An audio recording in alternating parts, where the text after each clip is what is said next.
talked about to be able to help agents further their business through education of travel basics, travel training basics. And so that's kind of where all this training has come from. And if you've joined us the last couple of weeks, we've done things like looked into accommodations and figuring out deeper into accommodations, how to know the travel lingo and know things that we are really interested in having in our back pockets, and it helps us be better agents. So you're at the right spot. If you have a new agent that partner with you, do yourself and them a solid and make sure you're letting them know that this is on, because I find the newer agents, especially newer and seasoned both, but definitely the newer agents are very excited to learn the information that we share on these kinds of trainings. So I'm excited that you guys have taken the opportunity this evening to be here, or afternoon, depending on where you're at.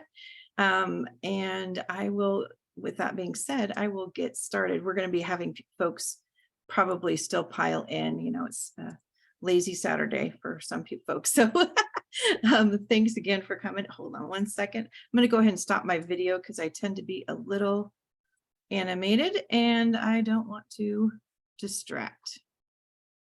Bear with me for a second. Thought I had it up here and I didn't. Okay.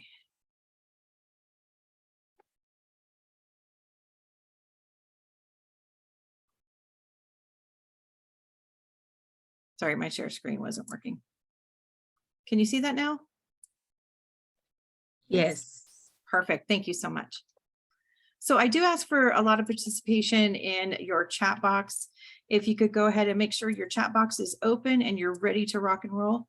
In addition to that, we do, I do give you a lot of information for screenshots and other things. So if you don't have something to take a screenshot with, you might want to get that as well. Okay, so this is module 3 of 5, and this is flights, how to book, and a deeper dive. Kind of just going through some of the travel basics. Again, this is going to be one of those things that's going to give you a good jumping off point if you're not familiar with how to book flights. So here's the expectations that are set upon for us for training today. We hope that you're interested in booking travel or learning about how to book travel. We want you to be trainable, both new agents or seasoned agents. Take notes and print screenshots when advised as needed. Ask questions. That is a big one. Guys, a closed mouth doesn't get fed, right, Miss Nina? We learn that over and over in this industry. If you do not ask the questions, you won't know. And so we want to make sure that we're answering all of them. And you have some of the most amazing travel partners on here, because guess what they're going to do? This is how our leadership is. When we don't know the answer, they're going to jump on and they're just going to help train. So that's how we need to go. We all are trainable here. So we also ask if you have a challenge here, participate in them. They end up helping you in your business. If you see this little head pop up, that little pink-haired girl, that indicates me, and I'm saying that you should probably do a screenshot on this because it's good information. I'd rather you watch and take screenshots instead of fast and furiously trying to write down notes and miss anything. So our agenda. So today, quick review of parts 1 and 2, in-depth travel lingo information. So I'm going to add a little bit more to our previous ones. How to book a multiple city ticket. What is an open jaw ticket? How an airline ticket can be voided unintentionally. Airport lounges, how and when we use them. If my flight is canceled, what does the airline do for me? Flight aware. And a pop quiz. I always put pop quizzes in here, kind of gets our brains going. Okay. So I don't know if anybody saw that. Quiz for modules 1 and 2. What's the capital of Chile? Got to get in those chat boxes and get your fingers a moving.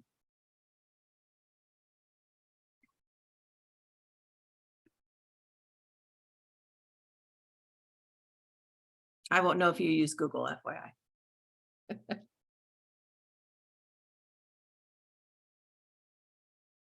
Just remember the first module that we had was all about geography and why it's important to know and to be aware of your surroundings and things that you could sell. Any takers on Chile? You could, like I said, you could Google that. Santiago, thank you, Erica. All right, next question. What is an airport code?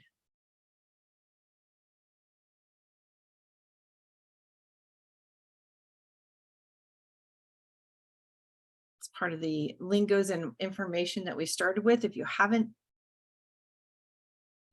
seen it, what is an airport code? You're welcome. Apparently my mouse is going to do the work for you. So they're decided by an International Airport Transportation Association and are used on plane tickets, boarding passes, and baggage labels. Very good. What airport code is SJD?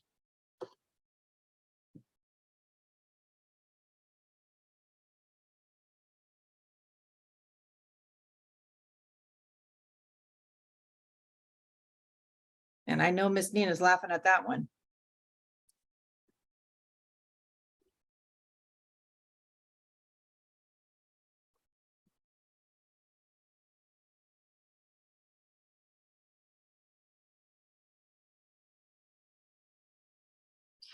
Awesome. So it's not just Los Cabos, it's San Jose del Cabo. And that's SJD, San Jose del Cabo, which is Los Cabos as well. Oh no, Tika, I'm so sorry. Computer issues make me crazy. The reason why, if you weren't able to make it to the other trainings, the reason why the SJD is put in here is because San Jose's are very easy to kind of go around. I know that Nina had somebody, and I've had a travel partner who actually booked somebody for SJC, which is San Jose, California. And they were supposed to be going to SJD. So they really kind of didn't have a good go of it when they landed in the middle of California as opposed to San Jose del Cabo. So just to make sure that you know that it's easy and it's good to have these airport codes kind of in your back pocket and knowing that. Does basic economy fares allow refunds or changes?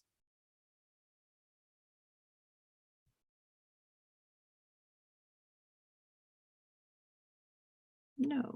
Okay.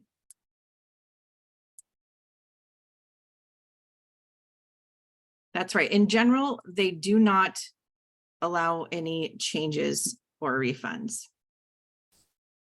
Can you cancel a non-refundable ticket within 24 hours of the ticket being issued?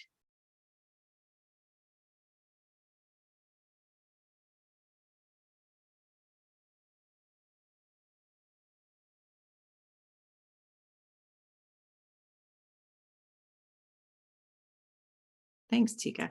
So yes, you can cancel, and it's again, depending on circumstances. For all these, you have to understand that these also depend on everything.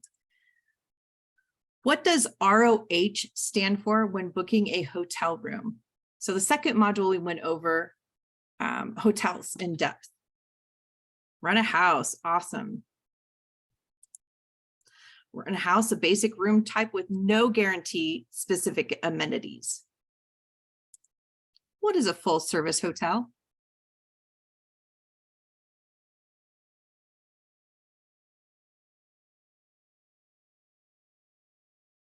Has one thing that makes it a full service hotel.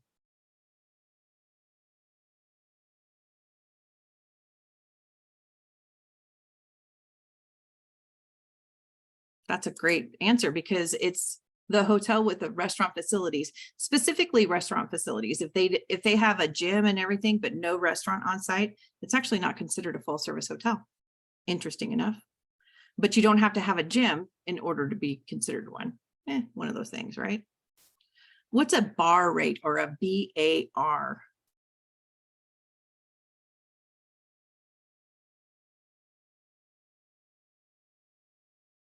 And this is with hotels and everything. So just know that that's what we're talking about on this side.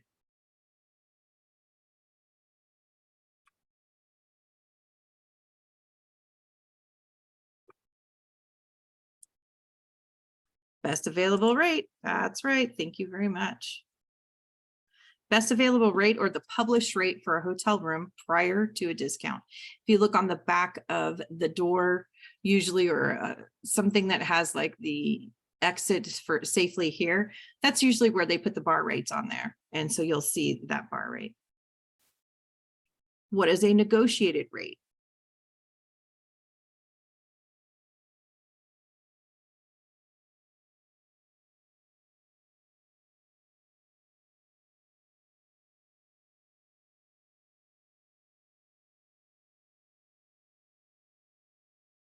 By the way, Tika, I liked your answer on the last one.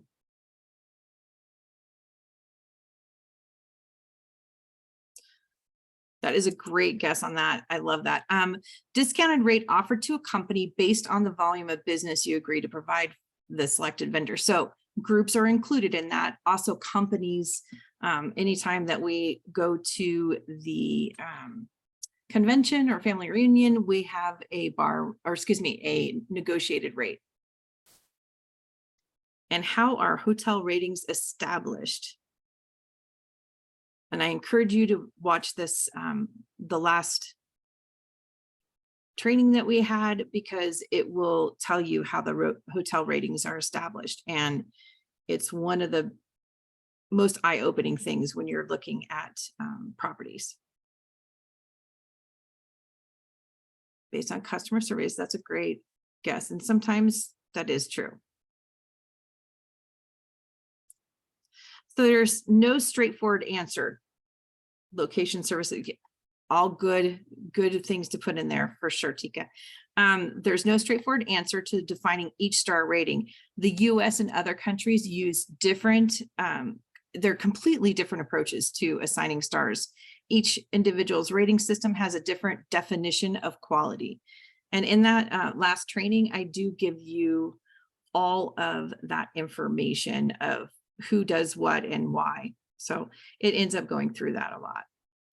So we're going to go ahead and go for more travel lingo. This will be something that I will ask you to go ahead and screenshot. So make sure you do so here. This is going to go with our training that we do for flights now. And travel lingo is big because travel agents use it a lot. If you're not familiar with it, we use a lot of different travel lingo. And when you're talking to a supplier, if you have to call them, knowing these things are very key for you. And because they will understand that you're a professional and that you know what you're talking about.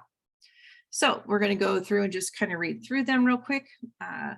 FBC is a fare-based code. It's an alphanumeric code that references the base fare of an airline ticket and fare rules regarding refunds, changes, pre-assigned seating, baggage allowance, and more. Basically, you'll see usually like it's booked in Z class or V class as Victor, F class is first class. So those are what fare-based code generally goes through. A flag carrier, it's a loose term. So that refers to an airline registered within a specific country or state, which may allow it in certain entitlements or privileges. So if you're talking about Fiji Air, they have certain privileges that Air France does not have when it goes to Tahiti, if that makes, and Fiji. A GDS, Global Distribution System, International Computerized Reservation System, which allows buyers to book and view live inventory from a wide range of suppliers such as airlines, hotels, and car rentals. Apollo, WorldSpan, Sabre, those are a few that you may have heard in the industry if you've been in the industry at all, or worked as I did in a traditional travel agent brick and mortar. That a lot we use. I've been trained in Apollo and Sabre for that. So now it's changed quite a bit. It used to be completely a DOS system. And if you don't know what a DOS system is, I am really old now. IATAN, the International Airlines Travel Agent Network, is globally recognized network for legitimate qualified travel agencies. IATAN cardholders can receive a special access to the industry, education, and rewards programs. So when we talk about IATAN cardholders, that's somebody who has received at least $5,000 within that calendar or that year of bookings. When they receive that commission, then they're qualified for IATAN card. Layover, different from a stopover. A layover is a short period of time between connecting flights.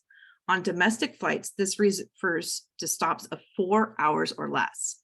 For international flights, that's stops of 24 hours. So you want to try to stay in the 4-hour.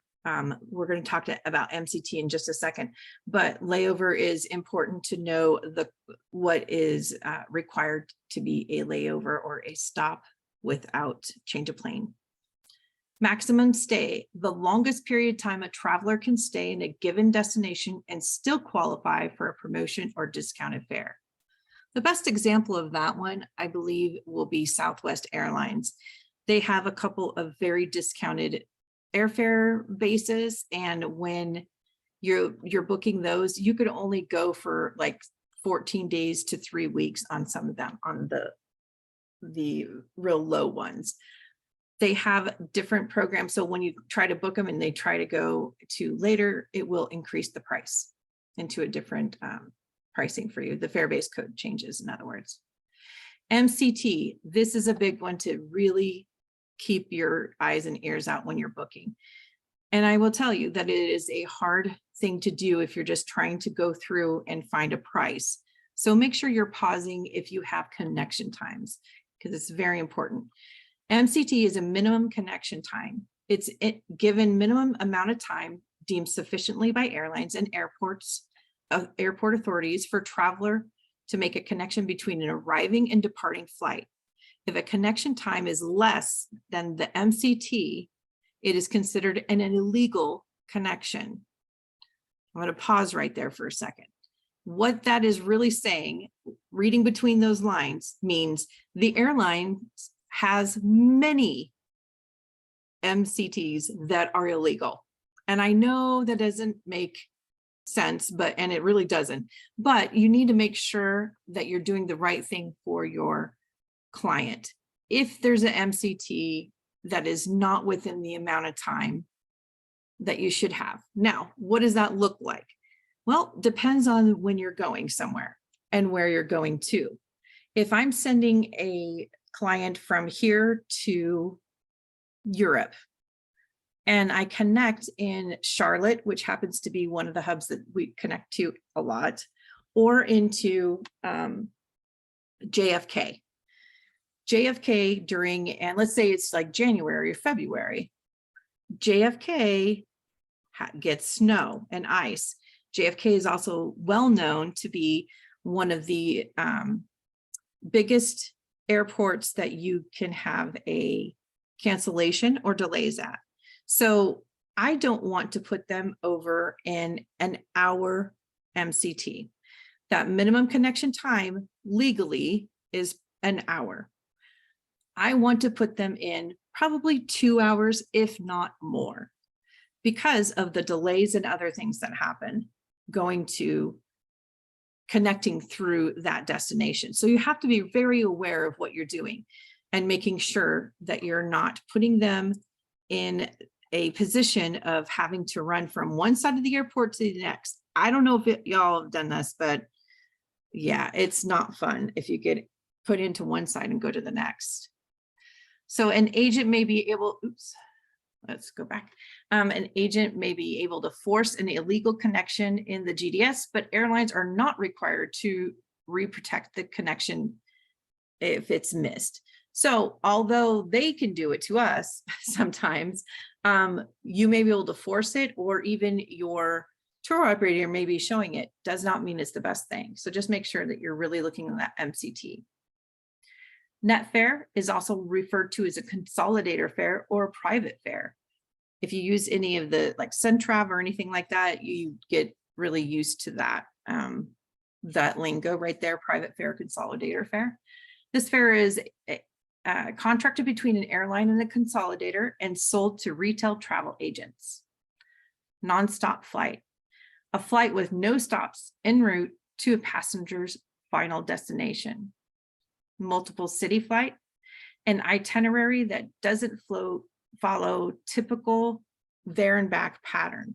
I'm going to go ahead and have an example on slide 10. So when we get to slide 10, I'll go ahead and give you that information.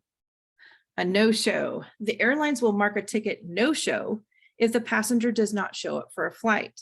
All remaining segments of the itinerary will be canceled and are typically non-refundable. That kind of thing is super important to really keep in mind when you're talking to your clients. Make sure you're advising your client to contact you if there's any delays or if they miss any flights. That way you can make sure that everything's not canceled on the end of both their accommodations and their future flights.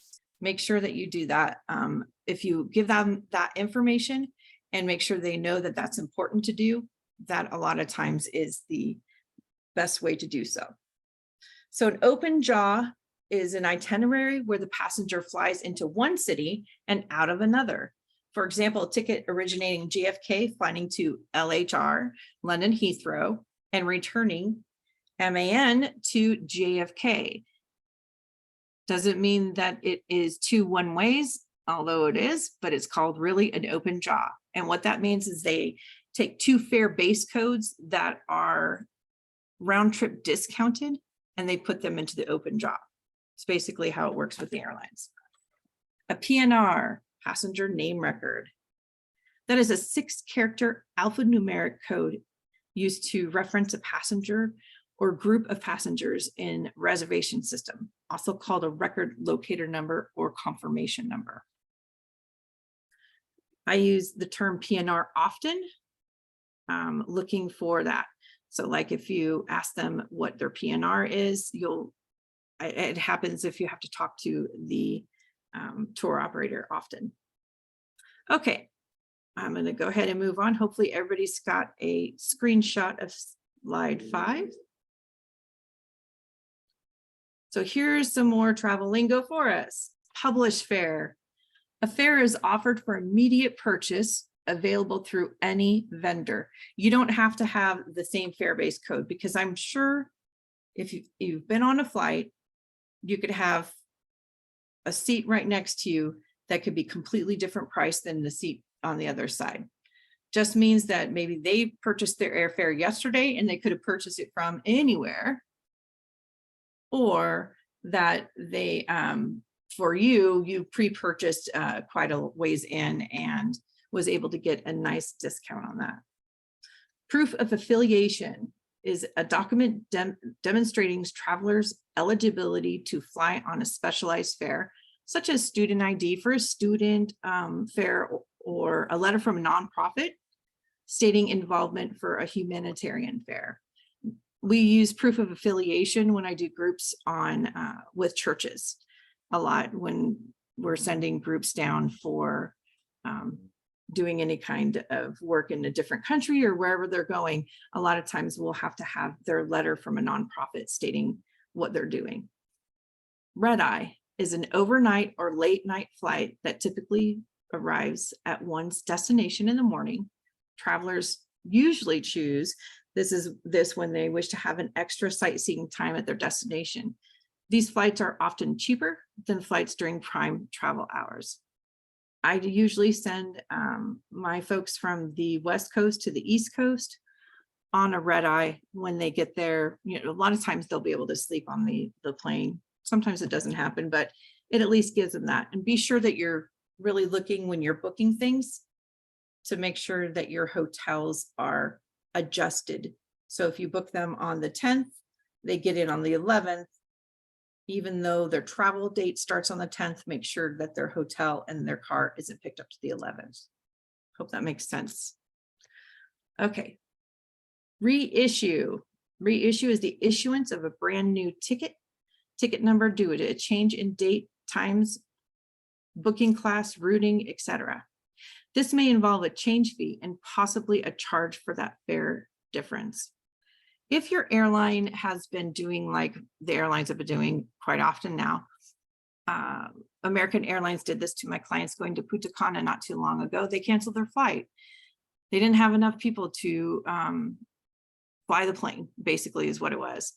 And so they reissued just one portion of the ticket. That meant that it had a whole new PNR, passenger name record, and they didn't give it to us. So when she went to go check in, she didn't have that information, and we had to call around to find that information. When that happens, you need to make sure that they get the PNR before they get to the airport. That way you don't have that problem. Round the World Fare is an air ticket that allows travelers to make stops on an itinerary using code share agreements and often at a lower cost. Typically, the passenger flies around the world instead of out and back. Round the World fares are used often with FITs, which FIT is a international trip that you can book for your client through a couple different vendors that we have. And if they're going to multiple destinations, then Round the World Fare is the code base that they would use on their GDS, Global Distribution System. Low season, the cheapest time to travel to a destination. For example, with travel to Europe, low season is generally November through March, including Christmas. It's typically considered the worst time of the year to travel to a given destination, but many travelers opt for a low season ticket to benefit from cheaper fares. High season is most expensive time to travel to a destination. For Europe, high season begins around mid-June through end of August. It's considered the best time to travel to a destination, and the airfare is typically the highest during this time frame. Shoulder season. Shoulder season occurs both in the spring and the fall, where travelers may find reduced price to popular destinations, but a tourist scene that is still a little bit more active than it is in low season. A lot of destinations like Scotland and Ireland, they really tend to close up their season beginning November. Their shoulder season starts in October. The very end of September, last week of September through October and the first week of November is the shoulder season for those destinations specifically. And when they don't, they close up some of the destinations that you could go to. They just don't have enough travel in that time during the low season sometimes in order to do that. So you need to be really aware that that happens and that you need to ask your clients if they want to go during that shoulder season as opposed to low season, if that's what they're trying to do, if that's their goal. So a segment is a part or a leg of an itinerary, including one takeoff and one landing. So if we have from Phoenix to Atlanta, and then Atlanta to London Heathrow, the first segment is Phoenix to Atlanta, second segment is Atlanta to London Heathrow. Split ticketing is purchasing two separate tickets to build your itinerary, often to obtain a lower price. Travelers do this at their own risk, knowing if there's a misconnection, both airlines may elect not to re-protect. Split ticketing also has a drawback if you are checking luggage. If you're checking luggage, it is probably the worst thing you could do to your client, because it's like having two full airport trips at one time. So a stopover is a build-in stop to an international ticket of 24 hours or more, or 4 hours domestically. This allows passengers to visit an additional city on the outbound or return portion of their ticket. I've used stopovers going to the east. When I went to the Philippines, I stopped in Japan and did a decent stopover. There was also an option to eventually on a different trip to go via Singapore and stop over. And Singapore airport is the considered the best in the world. So I was really looking forward to it. Didn't go on the trip yet, but I was looking forward to it. STPCs, come on, sorry. Apparently I'm just gonna, there we go. Stopover paid by carrier, a program an airline might offer in order to encourage travelers to use bad connection where the airline covers prearranged hotel. That happens to Singapore, FYI. Ground transportation and meals during a stopover. This can be a great way for a traveler to experience a new city at no additional cost. For our purposes, I was going on a mission over to the Philippines into Manila and doing a stopover. I think we were 16 hours in Japan. Had we gone to a different carrier later on at a different trip, we could have gone to Singapore, like I said, and they were going to pay for our hotel room and our time. So it was really nice to be able to do that because I think it was 26-hour stopover. It's usually 24 hours or more. So I think it was about 26, maybe 27, but it was a really good thing. Utilization date, a deadline to cancel or reduce group space before penalties kick in. And a waiver is an authorization that's given by an airline to waive a penalty or fee. So, is anyone feeling confident in some travel lingo now? I know it's a lot. I want to make sure that you guys all get this slide 6, a screenshot of that too. Thanks, Taina. I really appreciate that. A little bit. Awesome, Tika. You know what? You did amazing at the question. So I have no doubt that you're going to utilize all this information for you. I know it's a lot, but once you realize and you're booking, you're going to realize, oh, this is what she was talking about. This is split ticketing. Or you're going to come up with an option when a client's talking to you and they say they want to go to, somewhere in Indonesia and they want, but they really would love to see the Singapore airport. Well, know that you can do that. You could do a stopover. So now that you know that those things are available, that will be easier for you to sell. So multi-city flights.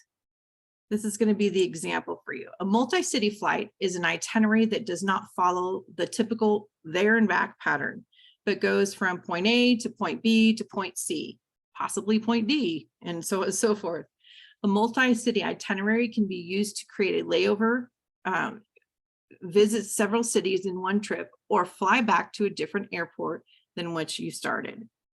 So it's super confusing when you first start to do multi-cities, but when you figure out what you're trying to do, it ends up coming out pretty easy for you.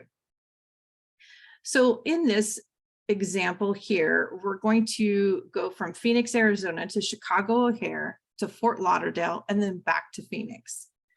So on Fun Jet Vacations over here on the left, you see that we have from Phoenix over. So right down here in VAX, and I used VAX because that seems to be one of the most widely used for our company. Multiple, you go down to the bottom and you select multiple destination on the bottom of the page.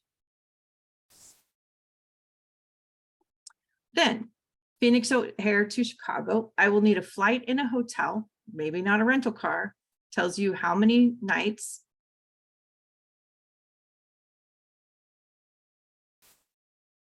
I don't know where the information is there, sorry. So you go to additional hotel options and other things for your search. Then you add a destination. If you look at the bottom arrow here on the right-hand side, you add a destination. There you add Fort Lauderdale to Phoenix, or excuse me, Chicago to Fort Lauderdale to Phoenix. I think one part's not on there. Basically, you go multiple destinations and then you're going to come back to Phoenix. That's what an multi-city flight looks like. Again, it's a little easier to find when you're down here. I don't know why this is in the way. Sorry, guys. I'll fix that sometime. Underneath here, it shows you the Chicago to Fort Lauderdale to back to Phoenix. So all of these are just found on the multiple destinations here.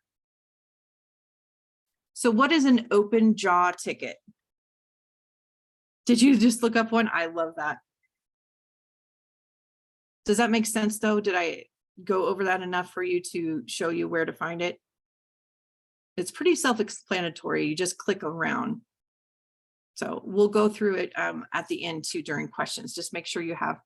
Thanks, Erica. I appreciate that. Okay, so an open jaw ticket is a ticket that is booked as a round trip itinerary, but they don't follow the typical pattern of there and back round trips, because your international one-way flights are often nearly as expensive as round trips. It allows you a little bit more flexibility with your travel without added expense. So as opposed to a round trip or a multiple city, you can do an open jaw. I'm doing this right now for a family going into Europe, and it's definitely something that can save money. Let me give you an example of what an open jaw looks like. We're going to go to Chicago to Paris, and then Paris back to New York. So it's not round trip Chicago, even though we're going from Paris to New York there. A multiple city would then come into play if we go New York back to Chicago. But if I have to go out of Chicago and go into Paris and then go back home to New York, that's something that you would do an open jaw ticket for.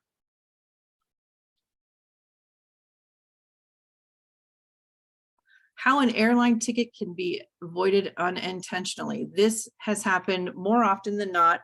And if we arm ourselves with the information and educate ourselves with everything that can happen, we'll make sure that we're telling our clients the same thing, because it's important, right? If you miss your outbound flight on a round trip ticket, your return flight will be voided and sold without warning. So you need to make sure that if your client is not there on time, and if they miss that they go directly, immediately to the ticket counter and make sure that their return is not voided. I had a customer who missed his outbound flight from Chicago to Paris. He knew it was his fault, and he booked a new ticket for the one-way Paris to Chicago. So he didn't say anything to anybody, just booked it himself, right? He assumed he didn't need a return ticket since he had already purchased it. So when he bought his original round trip fare, he had that return. Since he missed his outbound flight to Paris, the airline canceled his return flight. What happens, he didn't call and he didn't make arrangements. He was a no-show is what they consider, okay? He did not notify our travel agency, and he missed his flight and only notified us when he tried to return, could not check in for his flight. He was a little upset, but we've got to the bottom of it and let him know that you can't just not tell us and not tell the airlines. This is airport lounges. An airport lounge is a facility operated at many airports. Airport lounges offer for selected passengers comforts beyond those afforded in the airport terminal itself, such as more comfortable seating, quieter environments, and often better access to customer service representatives. Customers have access to food and drink, as well as a place to relax or refreshen up. So how do you get into an airport lounge? This is kind of cool and something that a lot of folks don't know. Some credit cards have it as a standard benefit. You buy a priority pass membership. You could buy a day pass. And your customer can purchase an annual airline lounge pass with a partner carrier. Example, if you frequent JetBlue, you could purchase one with American Admirals Club pass. If my flight is canceled, what do the airlines have to do for me? And so think about that recent issues, Southwest and American, and all these cancellations we've had this year. Yes, Amex, a lot of times Tika does have that. Thank you for putting that in there. I like hearing that other folks know about it. According to a recent CNN article on travel, beyond rebooking a passenger or issuing a refund for the flight that is canceled, U.S. airlines are not obligated to do much for the passengers, even if the next flight is available and it's more than a day away. What can you do for your client if this happens to them? Make sure they have travel insurance is first and foremost. That is the first thing I put in when I am selling any package to my clients. And if it's not in there, I make sure they sign every waiver in blood pretty much, because this is part of the problem. Now, don't think that travel insurance always can cover the canceled flights, making it happen for them, but it does cover them and gives them benefits for cancellation and delays. So make sure they have travel insurance. Also, you can ask the airline about distressed passenger hotel rates, or call the hotel yourself and see if they offer them. And basically what that is, if you have a client who is on a layover or on a stop somehow and their flight is canceled, there's a lot of ways that you can help your clients. First and foremost, don't panic. Make sure that you reassure that you can help them take care of things, and make sure that you're there for your clients to reassure that they are going to get home for sure or to their destination. It is stressful for you and your client, but make sure that you have all of this information in your back pocket to know when you have to use it. Sorry. FlightWare. Now, FlightWare is a program that a lot of folks are not familiar with, and it looks pretty much like this. You could look up anything on FlightWare. FlightAware. Delay flights have to be minimum 4 hours. It depends on the insurance. You'll have to read that fine print on the insurance. I love that question. So she's asking, does the delay flights have to be minimum of 4 hours before they offer incentive, or any amount of time? Many of the travel insurance that I've dealt with is a minimum of 4 hours. So, but it depends on which one you're selling and so on and so forth. So this is FlightAware. If you see all these little pegs, these are real-time live plane updates through FlightAware. Now, FlightAware is a digital aviation company, and it operates the world's largest flight tracking and data platform. With global connectivity to every segment of aviation, FlightAware provides over 10,000 aircraft operators and service providers, as well as over 13 million passengers with global flight tracking solutions, predictive technology, analytics, and decision-making tools. Let me boil that down for you. That's a lot of words, right? Let me boil down to for you. What it means is that they can say to you that flight WN, which is the airport or the airline code for Southwest 365 from Phoenix on a Tuesday, is actually a percentage. They give them a score and a percentage for how often it is on time, how often it is canceled, how often, all these different scores. So that's when you hear of the ratings of an airlines, this is FlightAware, that's where it comes from. So it receives data from aircraft traffic control systems in over 45 countries. Its network of ADS-B ground stations in 195 countries, Ariane global space-based ADS-B, and data link satellites via every major provider, including Air Inc. I cannot do this, Sitka, Satcom, Drive, Garmin, and Honeywell Go Direct. Many locations that they get all of their information. It is a hyperfeed engine seamlessly fusing thousands of real-time global data sources with FlightAware's proprietary AI models and algorithms. Leveraging this data with FlightAware's powerful intuitive response and reliable web-based interfaces and APIs yields the world's most comprehensive, capable, and useful flight tracking and digital aviation platform. If you have a client that is afraid that their flight, do I prefer it over Flight Radar? So the question is, do you prefer FlightAware over Flight Radar? I have not dealt with Flight Radar often. I will look into it and see if I like it more than Flight Radar. I appreciate that question. This information is important for your clients, because if you have somebody who, let's say, I just don't want to get canceled, or I just don't want it to be late. It's always late. It's always late. I want to make sure that you know that you can look into the information and have the information to be able to properly say to them that they are going to be covered or not.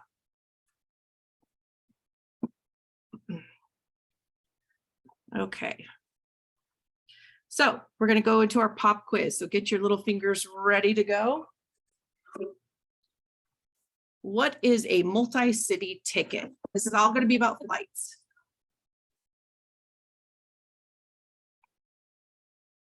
What is a multi-city ticket?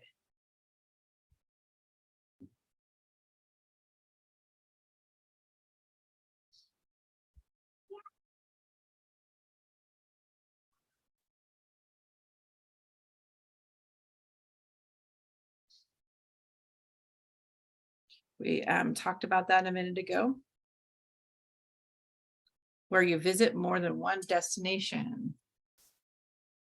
A multi-city itinerary could be used to create a layover, visit several cities in one trip, or fly back to a different airport than where you started. What is an open jaw ticket?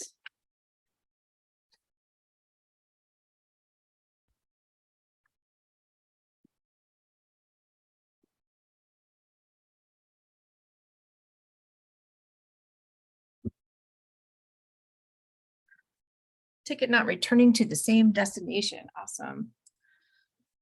Open jaws are booked as a round trip itinerary, but they do not follow the typical pattern of a there and back round trip.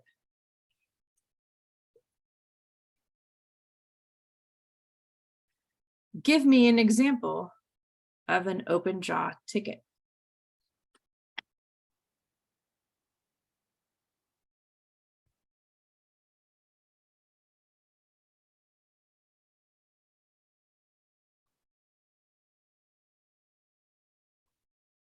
I'm going to go back up to my open jaw. Chicago, Paris, New York. That's the open jaw ticket right there. Just want to make sure that you guys have all of that. Open jaw example. Chicago, Paris, London, Chicago. Atlanta, Houston, Las Vegas. Yes, that too. Can I use my return leg of my flight if I miss the outbound? I know y'all know this one. No way.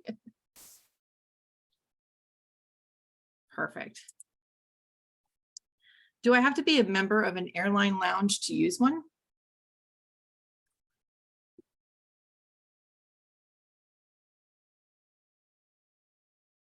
Perfect. Okay, well, this wraps up module 3, and we're going to be doing questions, and really wanted to answer any of these questions for you guys as best as we can. But I want to go over a couple things. Upcoming module that I will have next year, and I say next year because we have some amazing trainings coming up. The module for cars and lands and transportation, how to book, and then I go through excursions and extras, and I do a full series review. So challenges. I would love to see you guys, oops, I did July 2022. I meant to say 23 there. I have some challenges for you. Go ahead and make sure you screenshot this one if you want to participate. So this is in the other things that I've been training on. I've been showing Fred and Ethel and Lucy and Desi. So they went on an amazing vacation last time, but they really want to book a trip to Paris, France for the 4 of them. Fred and Ethel want to go to Florence, Italy, and then home. Lucy and Desi want to add Spain to their itinerary. They all both want to stay at 5 days in each location. Give a sample booking for them. Make sure to tell me what kind of ticket you're booking for them. If it's open jaw, multi-city, what it is. money is no object, but they want refundable tickets. Their dates are in July 2023. Make sure you think about what kind of bedding is the best for a moderate trip. Make sure to put in what amenities are at the hotels as well. I want you to try to start using the travel lingo that we got in the notes when booking. Make flashcards or study them. Continue to add airport codes to your knowledge base, no less than 10 a week. And do mock bookings, including open jaws, stopovers, and multi-city air. It's one of the best things that you could do for your business is to get on and do mock bookings. And if you need help figuring out a mock booking, ask your friends if they could go anywhere in the world, where would they go? And it's a good way to make sure you start getting business. Sometimes you could actually book those mock bookings. Okay, I'm gonna go ahead and change. Hopefully everybody got a screenshot. Next week, our amazing, better than amazing, Mr. Ron is going to be back with us and get your brains going. He is going to do a Kahoot series for us, or not series, but he's going to do a Kahoot game with us. And it is fun, and it is something that you don't want to miss. It's fun for all. We do a lot of questions, and I've been going through a lot of the answers that he's probably going to ask. So, and then I would love to answer any questions. I would love to bring on my travel partner and see if she's available. Erica, are you available to help me with some questions? I am. Thank you so much, Shana, for that wonderful training. We thank you so much. If you guys could go ahead and hop in the chat box and thank Shana for that lovely, better than amazing training, because she came with some nuggets. All right, so questions. I know she was going over the questions as we were going through. Yeah, I try to hit them because I think that it was important to see what was on the screen and and to go through them. But thanks, Taina, I appreciate that. Thank you. I would love to help you through any other things if anybody has any other questions. Thanks, Cynthia. So I have a question. Yeah.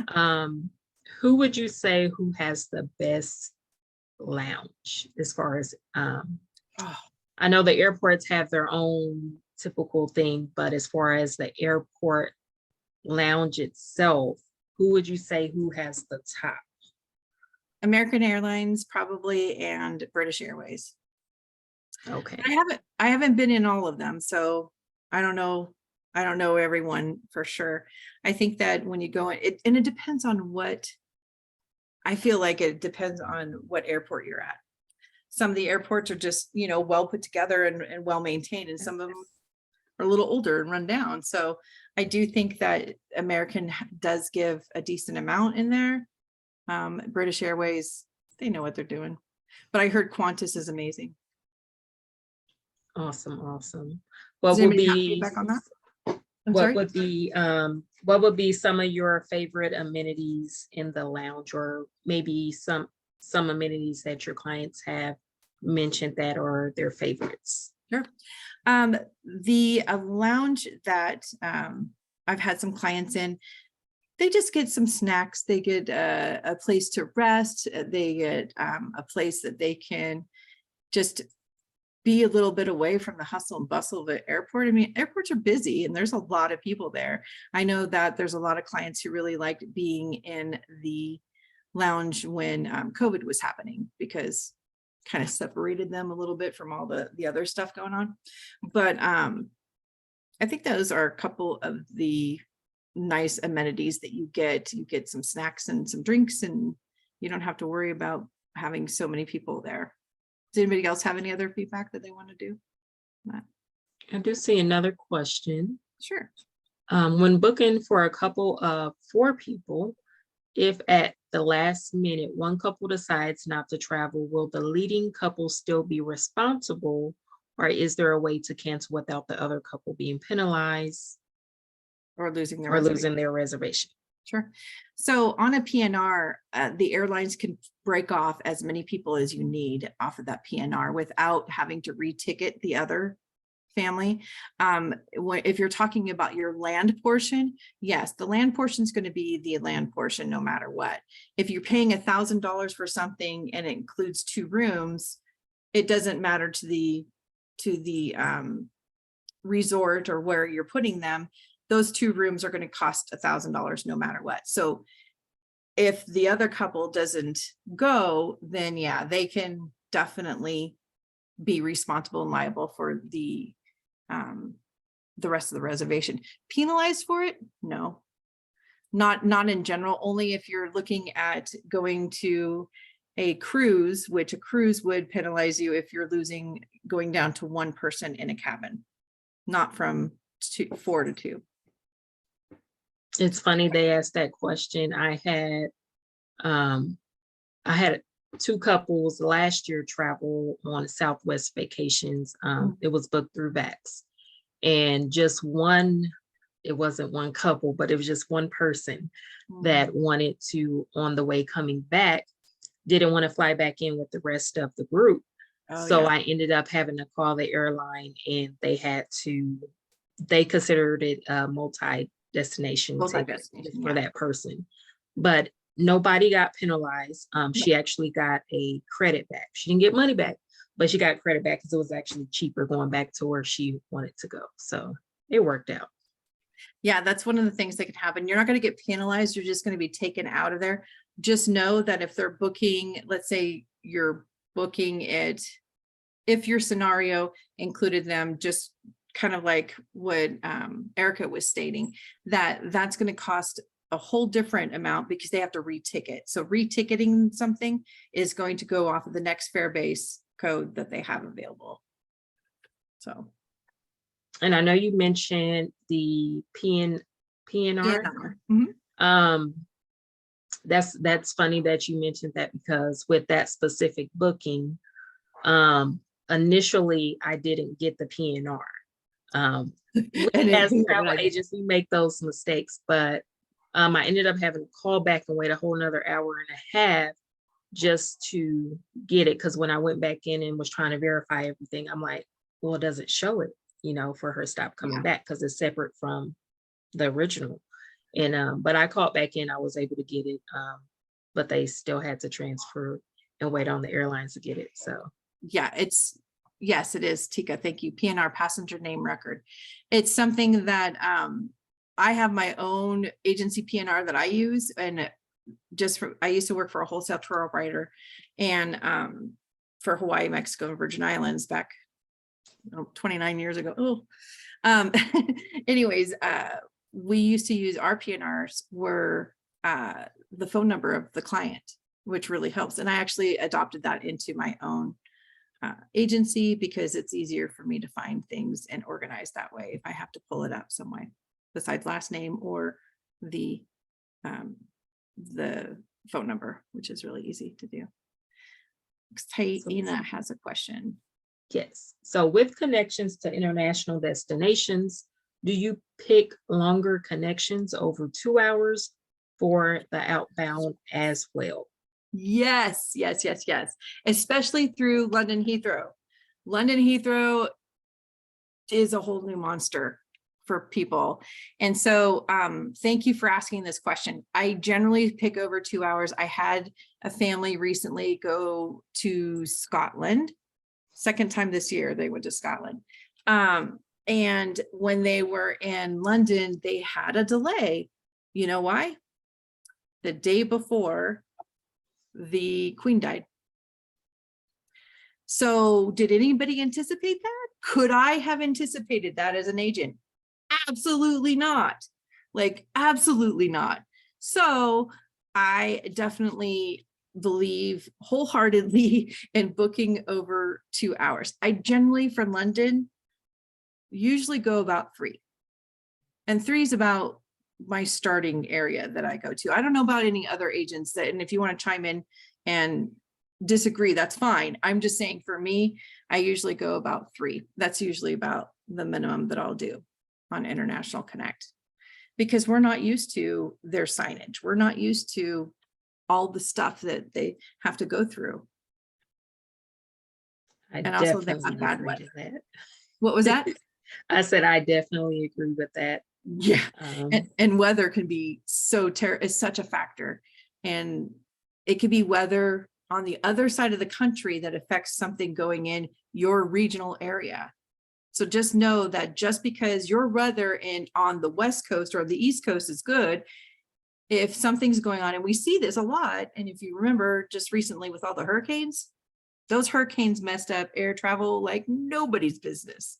It was bad for a lot of people, and it messed it up over here on the West Coast, but it was nowhere near here. You know, great questions. I love this. If there's any more, we will answer them. so it looks like you got some homework as well, Shauna.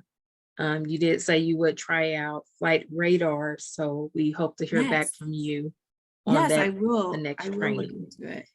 Yeah, I haven't used that before. I've only used the other, and it's really to rate the, um, those clients that you want to make sure. I mean, I guess we should do them for everyone. But in general, you have those clients that you specifically need to make sure that everything goes 100% okay, and as much as you possibly can.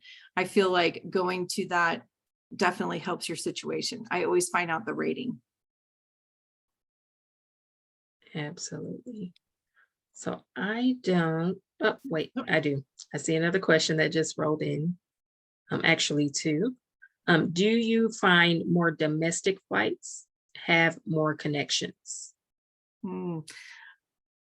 So it depends on where you're coming out of. If your hub is coming out of, I just have to use Phoenix as mine, or even Atlanta. So Atlanta and Phoenix are hubs. United Airlines is on one, and American is on another. So I feel like if you're going from hub to hub, no, there's not connections. If you're going to a smaller regional airport, which I think it was in the first module, you'll find out the difference between a couple different airports, and that really helps. I find that it depends on the distance as well. But hub to hub, and hub is, if you recall, the hub is all of the, that information is important to know of what a hub is, of that's where your airline carrier is based out of. They have an office there. Therefore, that is their main destination. So if I'm flying to Atlanta, I could go directly to Atlanta from Phoenix. No problem. Do you have specific weather app to assist clients with during their vacation? So I love that question. And let me get on that. I can't even remember one I use. I've been using WeatherBug for quite often, and I find that ends up being a little bit more accurate, in as much prediction as you could do for them. I definitely give them a screenshot a couple days before they're going and saying, make sure you pack for this, make sure you pack for that, that way they know what to expect when they go. And then I always put it into the menu there, I add their destination, and that way I know for sure. I also do it and I add it to my clock, my world clock on my phone. If you're not familiar, if you, oh, that looks like my camera. There we go. Whoops. If you're not familiar with that app, it's just where you have all your apps and all your clocks and everything. Put in the world clock, especially if you have somebody going overseas, and put in their different time zone and everything, because it is really helpful. If I have somebody going over to Europe and I need to make sure that they're checked in for something, or something that I could do on my side. So make sure you do that too. I had a heck of a time making my connection flight coming back from Europe to JFK last month. Had to take a train to another terminal. I had to take 2 hours, and with delay of first flight. I barely made it. JFK is huge. Yeah. And Maggie, I agree. And I'm so sorry that happened to you because it is one of those things. Oh, you know what? I did see somebody post Virgin Atlantic at London Heathrow. I think that's Bianca's way of saying the lounge. She did say Virgin Atlantic and London Heathrow. So anyways, I agree. I avoid JFK like the plague. It is literally the world's worst airport to go in and out of for connections, and they get canceled all the time, and it's not weather. I'm sure, Maggie, did that have something to do with weather, or did they have any, does it say in there any reason why? But it's terrible. And if that's where the flight, like if it's the only way to get to a destination, flight was from Poland. Oh, yep. See, again, that's one of those situations where when you're in Europe and something going on in Europe and it just messes up the rest, it just trickles down, right? This is a good way and a good reason why we travel as travel agent. It's important to get yourself out there and see the world. If you're not traveling and if you haven't done a fam trip or gone on something, the best way to figure it out is by going and experiencing. I cannot tell you how many current clients I have that are booking Alaska cruises and the Caribbean, and I've going to all the places I just went to this year. And they're doing it because they see me on social media, and they're doing it because I know this stuff firsthand. It's important to get out there. Sorry, I just had to get on my little soapbox. I know Nina's going, yes, right now. Yeah, aren't you, Nina? Absolutely. You gotta share the knowledge, share the knowledge. Gotta share the knowledge and share the wealth, man. It's the only way to do it. Yep, you've got to live it. That's right, Maggie. Yes. So I don't see any other questions in the chat box. You did such an amazing job answering as we went along as well. Again, if we could get everyone to just drop in the chat box to thank Shana for that wonderful training. And we will most certainly look forward to module 4 and the one after that. So thank you again for your time. Giving it back to our 1-star platinum, Mrs. Nina Jackson Mitchell. We would like to thank you guys for joining us this evening. This webinar is officially over. Good night, everybody. Thanks, everyone. Good night.